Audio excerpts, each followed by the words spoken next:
Laukaieie, a Hawaiian legend retold, by Robin Yoko Rakoma.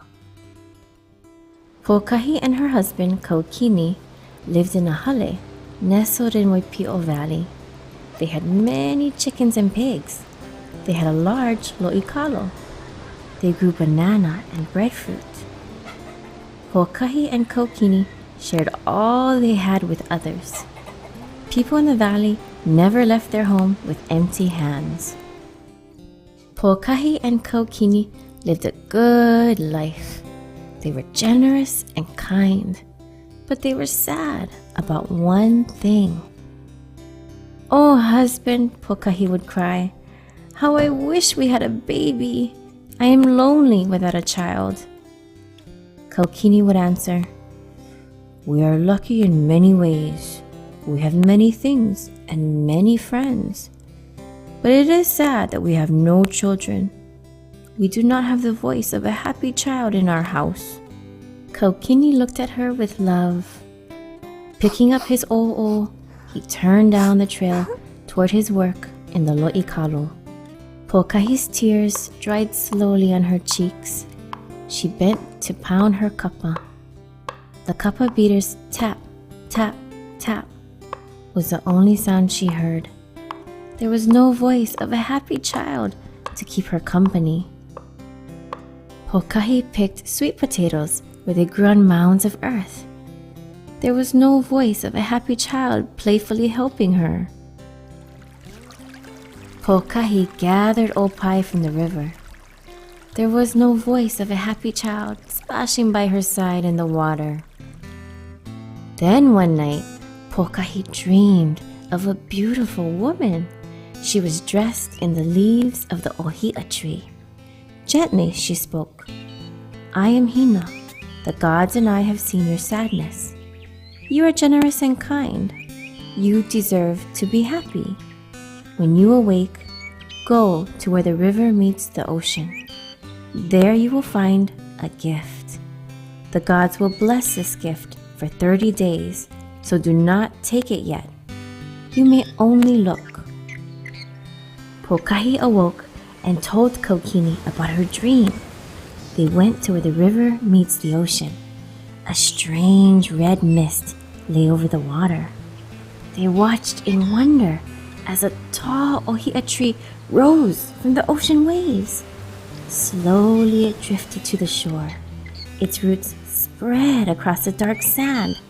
Its leafy branches reached for the sky. Red Ieie birds sang among the flowers. Then the tree vanished. They heard a baby cry. Where the tree had stood, a baby girl lay wrapped in sweet moss. "Kaukini, here's the gift. The gift is Hina's baby." Pokahi trembled with excitement. She reached to hold the baby. "No," Kaukini quickly said. "Remember what Hina told you in the dream. The gods are caring for her. Do not touch the baby yet. We may only look." Each day, Pokahi and Kaukini went to the ocean. Each day, the tall ohia tree appeared on the shore. The baby grew healthy and strong beneath the tree. She wrapped her tiny arms around the tree's wide trunk and laughed.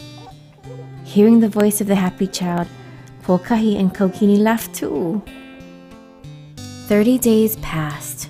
Again, Pokahi dreamed.